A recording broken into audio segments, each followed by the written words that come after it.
लोक दाखवायचे. सर्व सद्भक्तांना एक सूचना आहे. उद्या येणाऱ्या 24 आणि 25 फेब्रुवारीला ज्यांनी समाजासाठी शेवटचा श्वास समर्पण केला, शेवटच्या श्वासापर्यंत समाजासाठी झिजलं, असे तुम्हा आम्हा सर्वांचे वसुंधरा रत्न राष्ट्रसंत सद्गुरू डॉक्टर शिवलिंग शिवाचार्य गुरुमाऊली अहमदपूरकर यांचा 109वा जन्मोत्सव सोहळा भक्तिस्थळ या ठिकाणी संपन्न होणार आहे. 24 आणि 25 या 2 तारखा आहेत. 24 तारखेला माऊलीचा चित्रपट दाखवण्यात येणार आहे. वसुंधरा रत्न राष्ट्रसंत सद्गुरू डॉक्टर शिवलिंग शिवाचार्य महाराज यांच्या जीवनावर आधारित चित्रपट निघालेला आहे. एक पिक्चर निघालेला आहे. राष्ट्रसंतांचं जीवन काय होतं हे तुम्हाला त्या पिक्चर मधून दाखवल्या जाणार आहे. सर्वांनी उपस्थित राहा महाराज 24 तारखेला. आणि परमरहस्य ग्रंथाला 425 वर्ष पूर्ण होऊ लागलेले आहेत.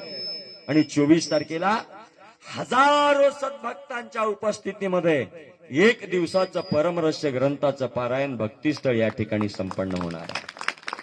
म्हणून माझी विनंती आहे, ज्या माऊलीनं राष्ट्रसंतानं समाजाला 104 वर्ष समर्पण केलं, कमीत कमी समाजानं 2 दिवस तरी समर्पण करा. 2 दिवस तरी समर्पण करा. तिथे कुणाला आमंत्रणाची गरज नाहीये.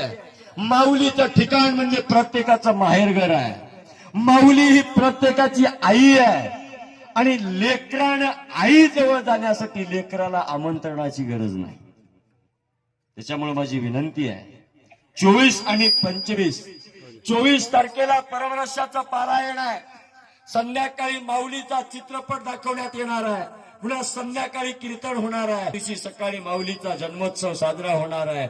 जन्मोत्सवाबरोबरच राष्ट्रसंताच्या मंदिराच्या भूमिपूजनाचं काम होणार आहे. आणि राष्ट्रसंताच्या मंदिराच्या भूमिपूजनाच्या कार्यक्रमाला आपण सगळेजण साक्षीदार म्हणून उभं राहावं. सज्जन, आज आपण म्हणत आहोत मन्मथ माऊलीच्या काळात असणारे लोक किती भाग्यवान असतील, त्याला मन्मथ माऊली बोलले असतील. वाटतंय ना आपल्याला?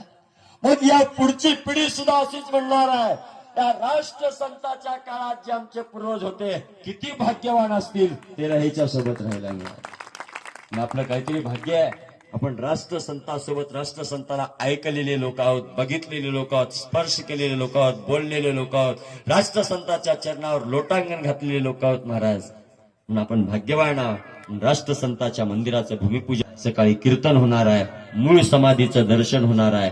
अनेक राजकीय नेत्यांच्या, शिवा संघटनेचे राष्ट्रीय अध्यक्ष प्राध्यापक मनोहररावजी धोंडे सर यांच्या उपस्थितीमध्ये भूमिपूजन होणार आहे. आणि त्यांच्याच माध्यमातून अनेक महाराष्ट्रातील राजकीय मंडळी, मंत्री असतील, कॅबिनेट मंत्री असतील, हे सुद्धा त्या ठिकाणी उपस्थित राहणार आहेत. म्हणून माझी सर्व सद्भक्तांना विनंती आहे, जास्तीत जास्त संख्येनं हा सोहळा डोळे भरून पाहण्यासाठी 24 आणि 25 तारखेला भक्तिस्थळ या ठिकाणी उपस्थित राहावं, एवढी अपेक्षा व्यक्त करतो. आणि झालेली सेवा माझी गुरुमाऊली वसुंधरा